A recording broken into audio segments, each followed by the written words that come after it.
কোথাও আশ্রয় মেলেনি। দেশ ছাড়ার 4 দিন পরও কোনো দেশ তাকে রাজনৈতিক আশ্রয় দিতে রাজি হয়নি। এমনকি যে বন্ধু দেশে আছেন, রাজনৈতিক ও কূটনৈতিক কারণে সেখানেও থাকতে পারবেন না তিনি। তাহলে কোথায় যাবেন বাংলাদেশের সাবেক প্রধানমন্ত্রী শেখ হাসিনা? কোনো দেশ কি নেবে তাকে?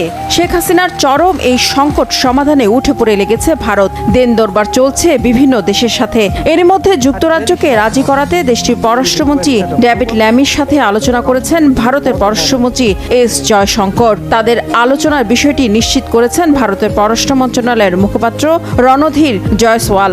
তবে শেখ হাসিনা ইস্যুতে কি আলোচনা হয়েছে তা জানাননি তিনি। সেই সাথে শেখ হাসিনার ভবিষ্যৎ পরিকল্পনা কি সে ব্যাপারে স্পষ্ট কোনো মন্তব্যও করেননি তিনি। মুখপাত্র রণধীর জয়সওয়াল জানান, শেখ হাসিনার উপরই নির্ভর করছে তার ভবিষ্যৎ পরিকল্পনা। প্রাইম মিনিস্টার শেখ হাসিনা পররাষ্ট্রমন্ত্রী জয়শঙ্কর এরই মধ্যে ব্যাখ্যা করেছেন যে প্রাক্তন প্রধানমন্ত্রী শেখ হাসিনাকে ভারতে আসার অনুমোদন একটি সংক্ষিপ্ত নোটিশে দেয়া হয়েছিল। তবে শেখ হাসিনার পরিকল্পনা সম্পর্কে মন্তব্য করা এখন ঠিক হবে না। বাংলাদেশের জনগণের ঘনিষ্ঠ বন্ধু ভারত, তাই আমরা চাই যত দ্রুত সম্ভব সেখানে শান্তি ও স্থিতিশীলতা ফিরে আসুক, স্বাভাবিক জীবন শুরু হোক। প্রশ্ন উঠেছে, কেন কোনো দেশ শেখ হাসিনাকে রাজনৈতিক আশ্রয় দিচ্ছে না?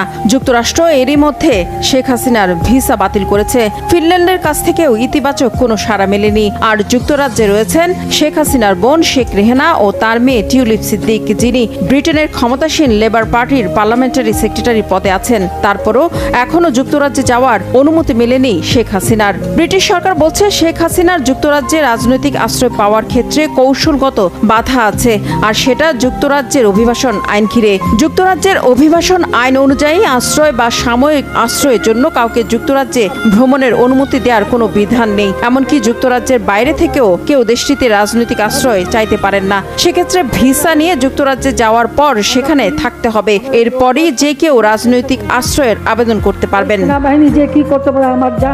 কিন্তু শেখ হাসিনার ক্ষেত্রে সমস্যাটা সেখানেই। তার যুক্তরাজ্যের বৈধ কোনো ভিসা নেই, এমনকি নেই কূটনৈতিক ও অফিসিয়াল কোনো পাসপোর্টও। ফলে রাজনৈতিক আশ্রয় চাইতে হলে শেখ হাসিনাকে পাসপোর্ট ভিসা করিয়ে যুক্তরাজ্যে যাওয়ার পর দেশটিতে থাকতে হবে।